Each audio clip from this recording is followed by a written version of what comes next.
At least three things could be said about Christian worship. క్రైస్తవ ఆరాధన గురించి కనీసం 3 సంగతులు మనం చెప్పుకోవచ్చు. Firstly, మొట్టమొదటి సంగతి, it is a fulfillment of our priestly calling. మన యాజక ధర్మపు పిలుపును నెరవేర్చుటయే ఆరాధించుట అంటే అర్థం.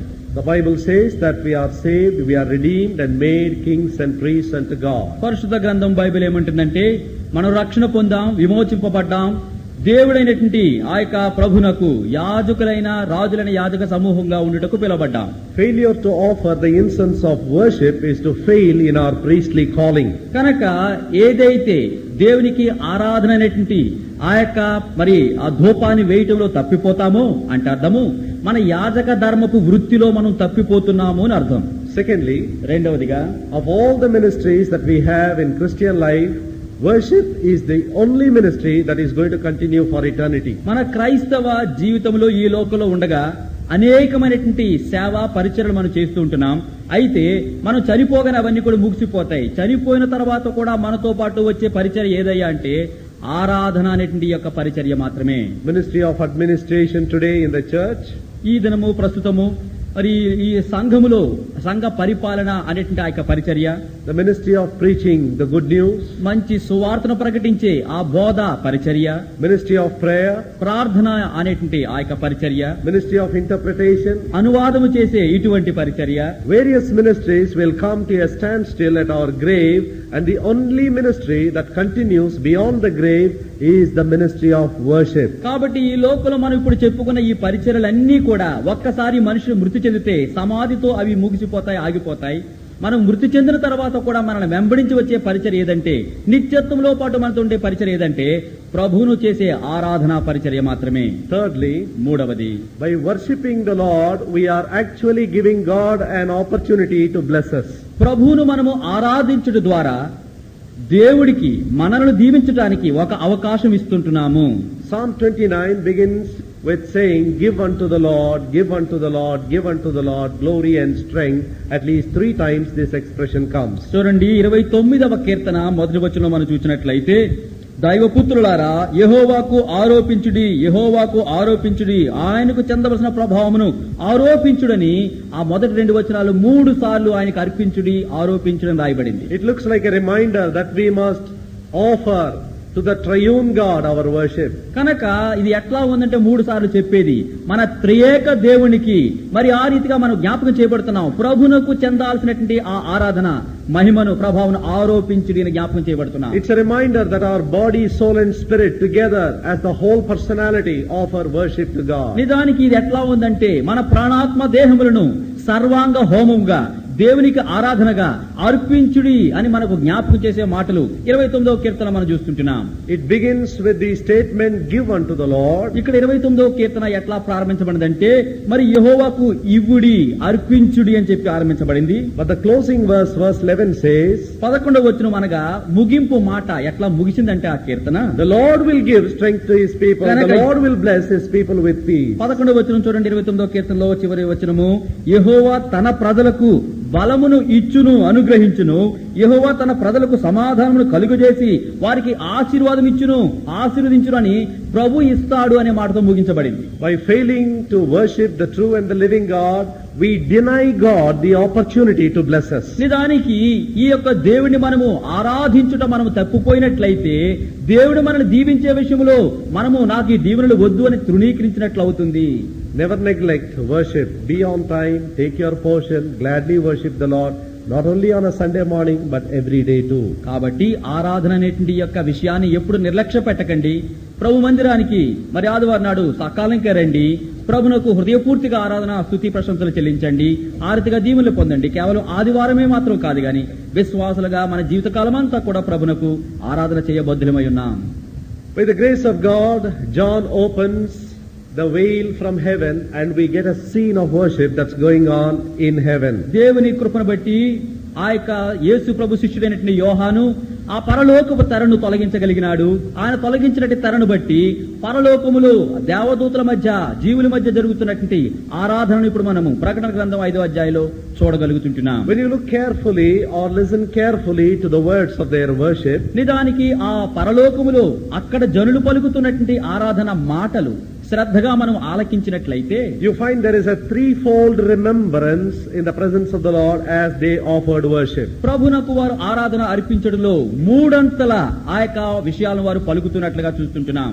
It is said at least 2 times they fell down and offered their worship. ఇక్కడ చెప్పబడింది కనీసం 2 సార్లు ఆయన ఎదుట వారు సాష్టాంగపడి సాగలిపడి ఆయనకు మ్రొక్కిరి ఆరాధించిరనే మాట ఇక్కడ మనం చూస్తుంటున్నాం. They fell down before him to offer worship. నిజానికి ఆయన ఎదుట సాగిలిపడి ప్రభును ఆరాధించిరి. Verses 8 and 14. 8వ వచనంలోను 14వ వచనంలో కూడా చూస్తుంటున్నాం.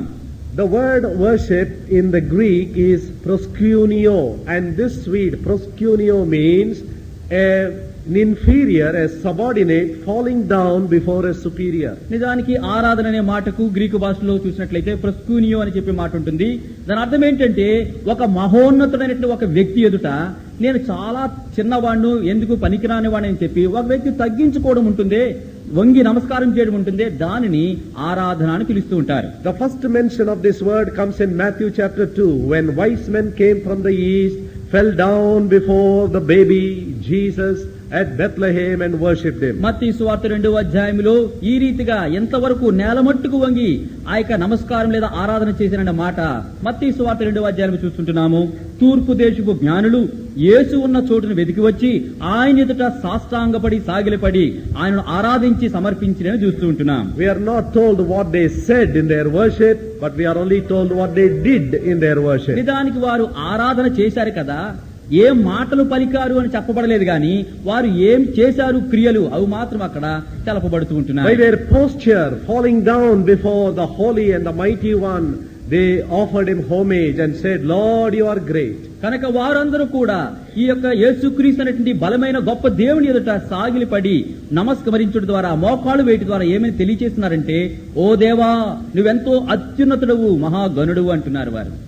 Now in this worship, in heavenly worship, you find a threefold remembrance. ప్రకటన గ్రంథం 5వ అధ్యాయంలో మనం చూసినట్లయితే ఈ పరలోకపు ఆరాధనలో మూడంతల జ్ఞాపకాలను వారు జ్ఞాపకం చేసుకున్నట్లుగా చూస్తుంటున్నాం. Firstly, మొట్టమొదటిది it was lamb centered.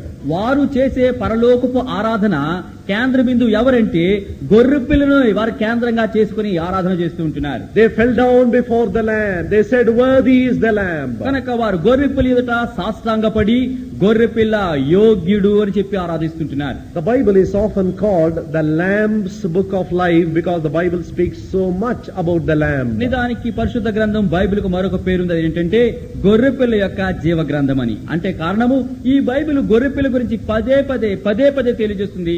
అదే దానికి కారణం. Right from Genesis to Revelation, you find several pictures of the lamb given to us through various writings. నిజానికి ఆది కాండం నుంచి ప్రకటన గ్రంథం వరకు మనం చూసినట్లయితే రకరకాల రచయితల ద్వారా ఈ గొర్రెపిల్ల యొక్క చిత్రాన్ని పలు విధాలుగా చూపించడం మనం చూస్తూ వస్తుంటున్నాం. In Genesis 4, he is the prerequisite lamb, the lamb required to approach God. ఆది కాండం 4వ అధ్యాయంలో దేవుణ్ణి ఎవరైనా సమీపించాలంటే దానికి కావలసిన ముందస్తు గొర్రెపిల్లగా ఆ గొర్రెపిల్లను అక్కడ చూపించబడింది. In Genesis 22, he is the provided lamb, the lamb provided for the burnt offering. ఆది కాండం 22వ అధ్యాయంలో దహన బలి కొరకై అక్కడ ఇవ్వబడినటువంటి సిద్ధపరచబడినటువంటి గొర్రెపిల్లగా అక్కడ మనం చూస్తుంటున్నాం. In Exodus chapter 12, he is the Passover lamb and he is slain and the blood is smeared for the deliverance of God's people. నిర్గమాకాండం 12వ అధ్యాయంలో ఇది పస్కా బలి పశువుగా గొర్రెపిల్లగా చూపించబడింది. ఆ బలి పశువు వధింపబడి ఆ గొర్రెపిల్ల రక్తము ఆ యొక్క ద్వారబంధముల మీద పూయబడింది. తద్వారా ఇశ్రాయేలు ప్రజలందరూ కూడా రక్తం ద్వారా విమోచించబడి ఉంటున్నారు. In Leviticus chapter 3, he is the propitiation lamb, which means this lamb by its sacrifice pacified the anger of God. లేవియ కాండం 3వ అధ్యాయం ద్వారా ఇది ప్రాయశ్చిత్త బలిగా గొర్రెపిల్లగా ఉంటుంది అంటే ఈ యొక్క గొర్రెపిల్ల వధ ద్వారా బలి ద్వారా దేవుని ఉగ్రతను శాంతింప చేసినటువంటి బలిగా ఉంటుంది. And in Isaiah 53, he is the personified lamb. Isaiah gets this vision that this lamb is a person whom God is going to provide for the world. యెషయా గ్రంథం 53వ అధ్యాయంలో ఈ గొర్రెపిల్లే ఒక వ్యక్తిగా మార్పు చెందినట్లుగా మనకి యెషయా చెప్తుంటున్నాడు. అతను అంటున్నాడు యేసుక్రీస్తు ప్రభు గొర్రెపిల్ల వలె మౌనంగా ఉండి మన కొరకు వధింపబడినాడు అని అక్కడ చెబుతూ ఉంటున్నాడు. In John chapter 1, he is the presented lamb. Behold the lamb which taketh away the sin of the whole world. యోహాను సువార్త 1వ అధ్యాయంలో మనందరికీ కూడా మనందరి ఎదుట కనుల ఎదుట ప్రదర్శింపబడినటువంటి గొర్రెపిల్ల. యోహాను అంటున్నాడు ఇదిగో లోక పాపలను మోసుకొని పోవు దేవుని గొర్రెపిల్ల అని చూపిస్తుంటున్నాడు. In Acts chapter 8, he is the penalized lamb, punished for the sins of the whole world. కనుక అపొస్తలుల కార్యం 8వ అధ్యాయంలో చూసినట్లయితే సర్వ లోక పాప క్షమాపణ కొరకై శిక్షింపబడుచున్నటువంటి గొర్రెపిల్లగా ఆయన చూపించబడుతుంటున్నాడు. In 1 Peter chapter 1, he is the purchasing lamb, purchasing us not with the perishing things like gold and silver, but by the blood of the spotless lamb. నిజానికి పేతురు రాసినటువంటి మొదటి పత్రికలో మనం చూసినట్లయితే 1వ అధ్యాయంలో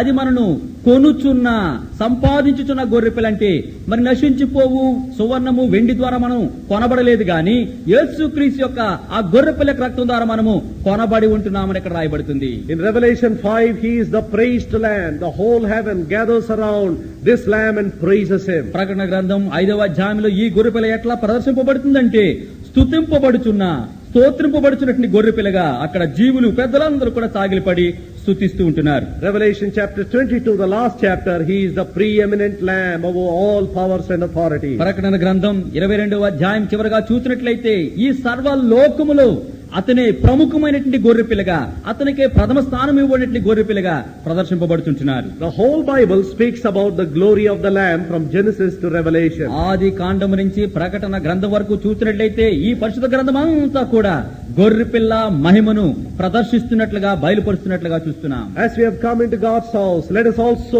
join this heavenly multitude, fall down before him and center our attention, focus our attention upon the lamb slain from the foundation of the world. కాబట్టి సమాజముగా దేవుని ఇంటికి చేరి వచ్చిన వారమై ఉంటుండగా పరలోకంలో జరుగుతున్నటువంటి ఆ ఆరాధన అక్కడ వాళ్ళతో మనం కూడా కలుసుకుని జగతోత్పత్తి అనగా భూమికి పునాది వేయబడక మునిపే వధింపబడినటువంటి ఆ గొర్రెపిల్లను కేంద్రంగా చేసుకుని ఆ గొర్రెపిల్ల ఎదురు సాగిలపడి ఆరాధన అర్పించుదము. Firstly, there is a remembrance of the lamb. మొట్టమొదటిగా చూసినట్లయితే ఆ గొర్రెపిల్లను గురించినటువంటి జ్ఞాపకం ఇక్కడ చేయబడుతూ వచ్చినది. Secondly, రెండవది there is a remembrance of their redeemed state. నిజానికి వారు విమోచింపబడిన విడిపించబడిన స్థితిని వారు జ్ఞాపకం చేసుకుంటున్నారు. Verse 9, ప్రకటన గ్రంథం 5వ అధ్యాయం 9వ వచనం. they sung a new song, saying, Thou art worthy to take the book and to open the seals thereof, for thou wast slain and hast redeemed us to God by thy blood out of every kindred, tongue and people and nation. కనుక చూడండి ప్రకటన గ్రంథము 5వ అధ్యాయంలో 9-10 మనకి కలిసి ఉన్నాయండి. నీవు వధింపబడిన వాడవై నీ రక్తమిచ్చి ఆయా భాషలు మాట్లాడేవాళ్ళను వంశంలోను ప్రతి జాతిలోను నీవు వారిని విమోచించితివి, వారిని కొన్నావు అని ఇక్కడ చెప్తూ ఉంటున్నారు. The word redeemed, కనుక ఇక్కడ విమోచించితివి, it's a beautiful word which is used in the New Testament. కనుక క్రొత్త నిబంధన గ్రంథంలో వాడబడినటువంటి ఒక సుందరమైన మాట ఏంటంటే విమోచించితివి. In fact, the doctrine of redemption in the New Testament is built upon 3 different words. నిజానికి ఈ యొక్క విమోచన అనేటువంటి ఆ యొక్క సిద్ధాంతము 3 ప్రత్యేకమైనటువంటి మాటల మీద అది కట్టబడినట్లుగా చూస్తుంటున్నాం. The first meaning of the word redemption, విమోచించుట, విమోచన అనే మాటకు మొట్టమొదటి అర్థం ఏంటంటే to purchase something out of the marketplace. నిజానికి ఒక సంతకు వెళ్లి బజారుకు వెళ్లి క్రైము చెల్లించి డబ్బు పెట్టి కొనటమే విమోచన, విడిపించుట అంటే అర్థం. This is the first and the primary meaning. అది మొట్టమొదటి ప్రప్రథమమైనటువంటి అర్థం అండి విమోచనకు. In order to redeem you and me, God had to leave heaven, come all the way to the marketplace of sin and part with a purchasing price. కనుక ఈ లోకములో పాపలను రక్షించుతున్న నిన్ను నన్ను విడిపించడం కొరకై పరలోకపు దేవుడు పరలోకమును విడిచిపెట్టి ఈ లోకం అనేటువంటి పాపపు సంతకొచ్చి పాపములో కట్టబడినట్టు నిన్ను నన్ను కూడా ఆయన క్రైము చెల్లించి కొని విడిపించుంటున్నాడు. From the human side, salvation is free, but it is not cheap. కనుక చూడండి, మానవుని వైపుగా ఆలోచించినట్లయితే రక్షణ అనేది ఉచితంగా ఇవ్వబడుతుంది కానీ అది చవకగా దొరికే వస్తువు మాత్రము కాదు. It cost the Son of God his very blood, the last drop of his blood, to purchase this great salvation for you and for నీ me. కొరకై నా కొరకై ఎంత గొప్ప రక్షణ అనుగ్రహించటానికి, సంపాదించు కొనటానికి మరి దేవుని కుమారుని యేసు క్రీస్తు వారి యొక్క అమూల్యమైన రక్తము చివరి బొట్టు వరకు కార్చి ఆయన మనను కొనవలసి వచ్చింది. అంత ఖరీదైన రక్షణ ఇది. If there is any other way whereby man could be saved, కనుక ఇక వేరే మార్గం ఏదైనా సరే మానవులు రక్షించడానికి ఉందా అంటే అట్లాంటిది ఏమీ లేదు. God would not have crucified his son. నిజానికి ప్రజల యొక్క మానవుల యొక్క రక్షణకు వేరొక మార్గం ఉందంటే దేవుడు తన ఏకైక కుమారుడు యేసుక్రీస్తు వారిని బలిగా అర్పించి ఉండేవాడు కాదు. If there are other ways of human salvation, మానవుల రక్షణకు వేరైన మార్గాలు ఏమైనా ఉండినట్లయితే then the biggest blunder that God committed in human history is to crucify his son Jesus on the cross. నిజానికి మానవుల విమోచన, మానవుల రక్షణ కొరకు వేరొక మార్గంలో ఉన్నట్లు అయితే యేసు మరి దేవాది దేవుడు చేసిన అతిపెద్ద పొరపాటు ఏంటయ్యా అంటే తన కుమారుని యేసుక్రీస్తు వారిని కలవరి శిలువలో వధించుట మాత్రమే పొరపాటు. అంటే వేరొక మార్గం లేదు, ఆయన రక్తం ద్వారా మనకు విమోచన. Alas, God could not reduce the price of our salvation. అయ్యో, మన రక్షణ యొక్క క్రయధనాన్ని దేవుడు తగ్గించలేకపోయాడు, చవకగా చేయలేకపోయాడు. He could not find a substitute for his son. తన కుమారునికి బదులుగా వేరొకరిని పెట్టడానికి సాటి అయిన వారిని దేవుడు కనుగొనలేకపోయాడు. Abraham found a substitute for his son Isaac, but when God wanted to kill his own son, he found no substitute. Abraham అయితే దేవునికి బలి అర్పించడానికి తన కుమారుని ఇస్సాకునకు బదులుగా ఒక గొర్రె పిల్లనతో కనుగొన్నాడేమో కానీ పరలోకపు దేవుడు ఈ లోక మానవులందరినీ విమోచించుట కొరకై తన కుమారునికి బదులుగా కలవరి శిలువలో మరణించుటకు వేరొకరిని కనుగొనలేకపోయి ఉంటున్నాడు.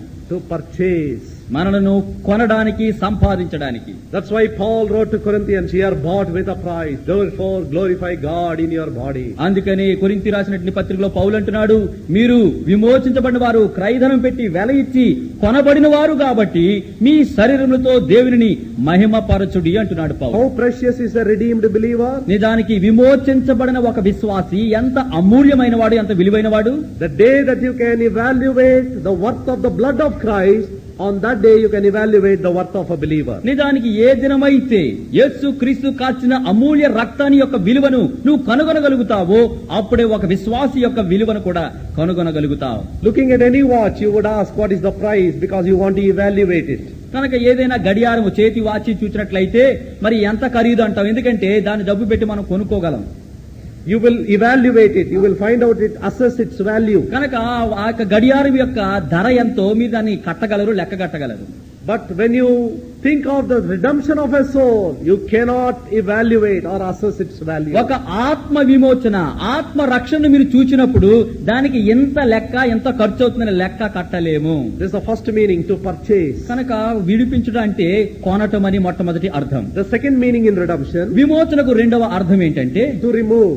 తొలగించుట, వేరు చేయుట. When the Lord paid the price in the marketplace of sin, the very first thing that he did is to remove that article from the marketplace and brought it outside. ఎప్పుడైతే దేవుడు పాపమనే బజారులోనికి వచ్చి క్రయాన్ని చెల్లించాడో, కొనటానికి ధనం చెల్లించాడు, వెంటనే ఆయన చేసిన పని ఏంటంటే రెండో పని, ఆ కొన్న వస్తువును, కొన్న వ్యక్తిని పాపపు బజారులో నుంచి బయటికి తొలగించాడు, వేరు చేశాడు. When you go and purchase any article, when you bargain for the price, and when you take up the purse, the man is busy packing it up because he knows this article must leave the shop. కనుక ఎప్పుడైనా మీరు బజారుకు వెళ్లి ఏదైనా వస్తువునకు బేరమాడి మరి అది ధర మరి కుదిరిన తర్వాత మీరు పర్సులో చేతులు పెట్టి డబ్బులు తీస్తూ ఉంటే అమ్మే వ్యక్తి ఏం చేస్తాడు, ఆ వస్తువును తీసుకుని బాగా సిద్ధపరిచి పేపర్తో చుడుతూ ఉంటాడు. ఎందుకంటే అమ్ముడు పోయింది, ఇక నా షాపులో ఉండకూడదు, అతనితో పాటు వెళ్లిపోతుందని సిద్ధపరుస్తూ ఉంటాడు. To purchase and to remove. కనుక విడిపించుట అంటే మనలను కొనుట ఒకటి, రెండవది కొన్న తర్వాత అక్కడ ఉండకుండా పాప బజార్ నుంచి మనలను విడిపించి వేరు చేసి తొలగించుట. There is salvation, there is separation. రక్షణ ఉంది, ఆ తర్వాత వేరైన జీవితము తొలగించుట కూడా అక్కడ ఉన్నది. And the third beautiful meaning, మూడవ అర్థం ఏంటంటే విమోచనకు to let go, to liberate. కనుక విడిపించిన వారందరినీ కూడా స్వతంత్రులుగా వారి బంధకాలు తెంచివేసి స్వతంత్రులుగా విడిచిపెట్టుట. Redemption makes me free, makes you free from the power of sin. విమోచన, ఈ విడుదల అనేది పాపం యొక్క అధికారం నుంచి మనల్ని విడిపించి స్వతంత్రులుగా చేయుచున్నది. It's like a human slave who is being auctioned in a slave market. బానిస బజారులో ఒక మానవుడు ఆ యొక్క బానిసను కొనుక్కోవడానికి అక్కడ పలికినటువంటి ఒక వేలం పాటగా ఉంటుంది అది. The story is told of a rich man who went to the slave market where they were auctioning human slaves. ఇక్కడ ఒక కథ చెప్పబడింది. ఒక ధనికుడు ఉన్నాడు. మరి ఆ దినాల్లో మనుషులను బానిసలుగా అమ్ముతుండేవారు. బానిస బజారుకు ఈ ధనికుడు డబ్బున్నవాడు వెళ్ళాడు. His eyes fell upon a particular black man and he wanted to somehow purchase him. కనుక ఈ కొనుక్కోవడానికి వెళ్ళినటువంటి ఈ ధనికుడి కళ్ళు ఒక నల్ల జాతీయుడు, నల్లగా ఉన్న బానిస మీద పడ్డాయి.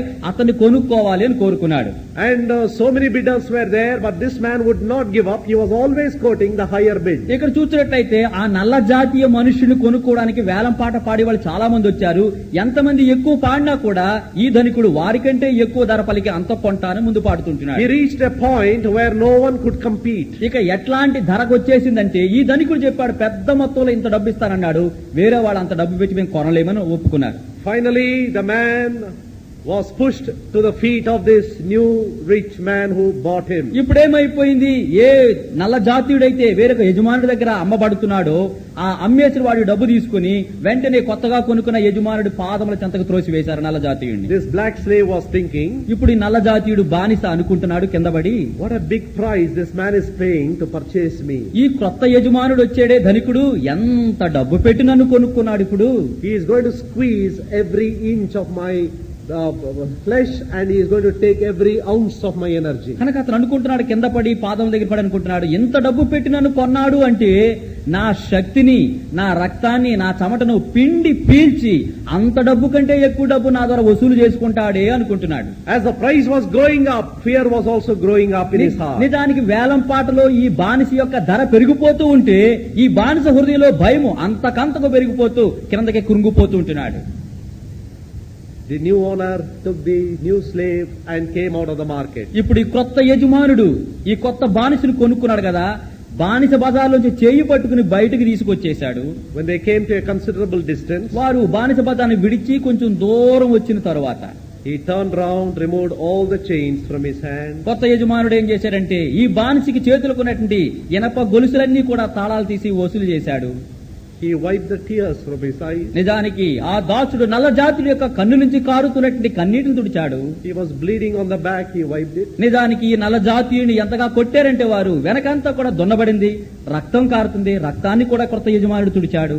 And he told the man, అప్పుడు ఆ దాసుడు ఆ యొక్క బానిసతో చెప్పాడు యజమానుడు, now you are free, you can go. బానిస, నిన్ను కొన్నాను ఎందుకంటే స్వతంత్రుడిగా విడిచిపెట్టడానికి, నువ్వు స్వతంత్రుడు వెళ్ళిపో అంటున్నాడు. Go anywhere. నువ్వు ఎక్కడ కావాలంటే అక్కడ వెళ్ళిపో, స్వేచ్ఛగా బ్రతుకు. The man could not believe his ears. నిజానికి ఈ బానిస నల్లజాతీయుడికి కళ్ళు ముందు ఏం జరుగుతుందో ఏం వింటున్నాడో అర్థం కావడం లేదు. What do you mean, sir? ఓ యజమానుడా, నన్ను ఇంత డబ్బు పెట్టి కొనుక్కుని ఎంతో వసూలు చేస్తావనుకుంటే నన్ను విడిచిపెట్టేస్తున్నావు, నీ మాటల అర్థమేంటి? Did you spend so much just to liberate me? నన్ను స్వతంత్రుడుగా చేయటానికి, నన్ను బానిస బజార్లోంచి విడుదల చేసి విడిపించడానికే ఎంత డబ్బు నా కోసం వేలం పాడేవా? Where else can I go?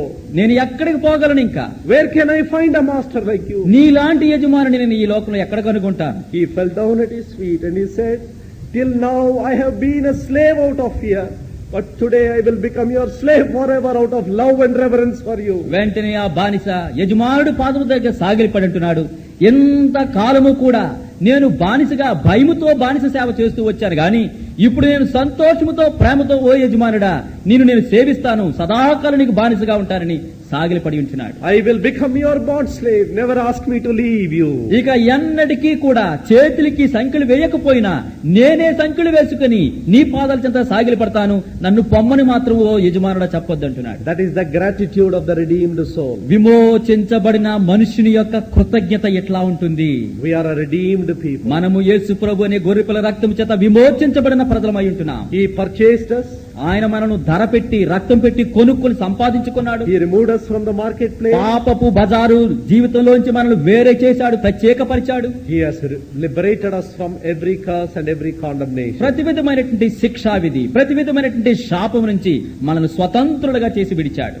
Then thirdly, మూడవదిగా there is a remembrance of their glorified state when they said, You have made us kings and priests. నిజానికి వారు ఎంతగా హెచ్చింపబడినారో ఆ యొక్క స్థాయిని వారు జ్ఞాపకం చేసుకుని వారు అంటున్నారు, ఓ దేవా, విడిపించుటా కాదు, వేరు చేయటమా కాదు, మీరు మమ్ములను రాజుకులైన యాజక సమూహంగా చేశారని బట్టి స్తుతిస్తుంటున్నారు. Your redemption was for rulership. ఓ ప్రభు, నీ విమోచన ఎందుకంటే మాకు ఇచ్చావు, భవిష్యత్తులో నీతో పాటు రాజ్యమేలి పరిపాలించడానికి ఇచ్చి ఉంటున్నావు. You did not pay such a price just to make slaves out of us. ఇదిగో మమ్మల్ని ఎందుకింత ఖైదన పెట్టి కొన్నావంటే మరింత బానిసలుగా చేయటానికి కాదు నువ్వు విమోచించింది You have మమ్మల్ని. redeemed us for the purpose of taking us to the throne. ఇదిగో సింహాసనం మీద మమ్మల్ని కూర్చుండబెట్టి నీతో పాటు సహరాజ్య పరిపాలన చేయాలనే ఉద్దేశంతో మీరు మమ్మల్ని కొని విడిపించారు. Lord Jesus came into this world in a threefold role. ప్రభువైన యేసుక్రీస్తు వారు ఈ లోకానికి ఎందుకు వచ్చారంటే మూడంతల కార్యకలాపాలు చేయడానికి వచ్చి ఉంటున్నారు. He came as our prophet. మొట్టమొదటిగాని ఎట్లా వచ్చారంటే మన ప్రవక్తగాని వచ్చి ఉంటున్నారు. He came as our priest. మన యాజకుడుగాని వచ్చి ఉంటున్నారు. He came as our king. మన రాజుగా వచ్చి ఉంటున్నారు. That's why when the wise men fell down before him, అందుకనే బాల యేసు ఎదుట తూర్పు దేశపు జ్ఞానులు సాష్టాంగ పడినప్పుడు they offered 3 gifts to recognize and acknowledge this threefold role. ఈ యేసు ప్రభు వారు చేయబోచున్నటువంటి మూడంతల ఆ యొక్క పనులను కూడా జ్ఞాపకం చేసుకుంటూ 3 రకాల వస్తువులు ఆయనకు సమర్పించారు. They offered myrrh, which is used for embalming a body. By giving that, they said, you are going to be our dying prophet. నిజానికి వారు బోళెమును అర్పించారు. బోళెం ఎందుకంటే మరి చనిపోయిన వ్యక్తి శరీరాన్ని సిద్ధపరచడానికి ఉపయోగపడుతుంది కాబట్టి వారేమన్నారు, మా కొరకై చనిపోవడానికి వచ్చినటువంటి వ్యక్తి అని చెప్పి బోళెమును అర్పించుతున్నారు. They offered frankincense, which is used as a spice in offering worship to God.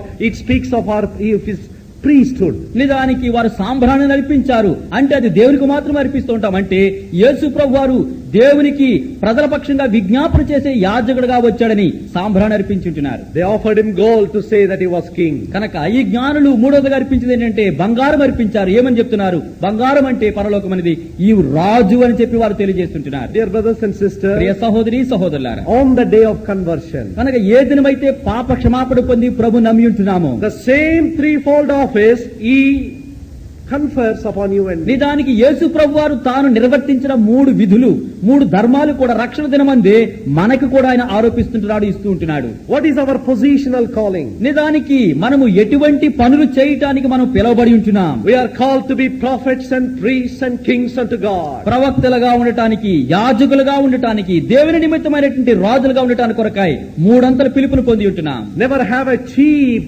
thought about yourself. నీ రక్షణ గురించి, నీ దేవునిలో నీ స్థానాన్ని గురించి చులకనగా ఎప్పుడు నీ గురించి నువ్వు అంచనా వేసుకోకు. You may be in poor condition, living in a rented house. You may have so many sicknesses and difficulties, but God looks upon you as a prophet, priest and a king. నిజానికి నువ్వు ఈ లోకంలో ప్రస్తుతము పూరి గుడిసెలో ఉండవచ్చును, మరి చాలా పేద ఇంట్లో ఉండవచ్చును, పేదరాలుగా పేదవాడిగా జీవించవచ్చునేమో, కానీ దేవుడు నిన్ను చూసినప్పుడు ఎట్లా చూస్తాడంటే నిన్నొక ప్రవక్తగా, నిన్నొక యాజకుడుగా, నిన్నొక తన దృష్టిలో రాజుగా చూస్తున్నాడని చెప్పి గుర్తించుకో. Jesus did not enjoy these 3 offices at the same time. యేసుక్రీస్తు ప్రభువారు ఈ 3 విధులను ఒక్కసారి కలిపి ఆయన అనుభవించలేదు. In the yesterday he was our dying గత prophet. కాలములో మన కొరకు చనిపోవచ్చున్నటువంటి ప్రవక్తగా వచ్చి ఉంటున్నాడు. In the today, for the past 2000 years, he is our interceding priest. గత 2000 సంవత్సరాల పాటుగా ప్రస్తుతము మన కొరకు విజ్ఞాపన చేసే యాజకుడుగా ఆయన ఉంటున్నాడు. In the future tomorrow, he is going to be the King of Kings. రేపు రాబోచున్నటువంటి భవిష్యత్తులో రాజుల రాజుగా ప్రభుల ప్రభుగా రాబోచుంటున్నాడు. In the same sequential order, we are also going to enjoy these 3 offices. ఏ విధానంలో 3 విధులను ప్రభు అయిన యేసుక్రీస్తు వారు క్రమక్రమంగా అనుభవించారో అదే వరుస క్రమంలో దేవుని నమ్మిన మనము కూడా 3 విధులను నిర్వర్తించబోతున్నాం, అనుభవించబోతుంటున్నాం. In the present life, ప్రస్తుత ఈ కాలంలో we have to fulfill our prophetic calling and priestly calling. మన యొక్క ప్రవచన ధర్మాన్ని, యాజక ధర్మాన్ని రెండింటిని కూడా ప్రస్తుత కాలంలో మనం చేసి ముగించాలి. We need to preach the gospel as the prophets of God, and we need to offer worship and pray unto him as priests. నిజానికి దేవుని యొక్క ప్రవక్తలుగా రక్షణ సువార్తను మనం ముందుగా ప్రకటించాలి. అంతేకాకుండా ప్రజల పక్షంగా విజ్ఞాపన యాజక ధర్మాన్ని చేసే యాజక వృత్తిని మనం చేయాలి. If we are faithful in these 2 offices, ఈ 2 అనగా ప్రవచించే ప్రవక్త విషయంలోను యాజక విషయంలోను రెండిట్లో మనం నమ్మకంగా విశ్వాస పాత్రులుగా ఉంటే the day will come when he will call us for kingship. దేవుడు వస్తాడు, ఒక రోజు వస్తుంది, ఈ 2 విధులు నిర్వర్తించావు నమ్మకంగా, 3వ విధి ఉంది, రాజుగా పరిపాలన చేయంటాడు. To engage in the ministry of prayer and personal evangelism, you don't need any post. You need not be a deacon or you need not be an elder, you need not be a full-time servant, you don't need any post. నిజానికి చూడండి, ఇతరుల కొరకు ప్రార్థన చేసే విషయంలో గాని, వ్యక్తిగతంగా వేరే వారికి సువార్త చెప్పే విషయంలో గాని, సంఘములో గాని ఎటువంటి నీకు పదవి అవసరం లేదు. పెద్దగా ఉండేది, పరిచారకుడిగా ఉండేది, వేరొక అధికారంగా ఉండేది, ఇట్లాంటి అవసరం లేదు. వ్యక్తిగతంగా సువార్త ప్రకటించవచ్చును, సంఘంలో ఎవరి కొరకు నువ్వు ప్రార్థించవచ్చును. Of all the ministries, the most effective are these two ministries. నిజానికి చేసే పరిచయలు అన్నిట్లో అత్యంత ప్రభావాన్ని చూపించే పరిచయలు ఏంటి అంటే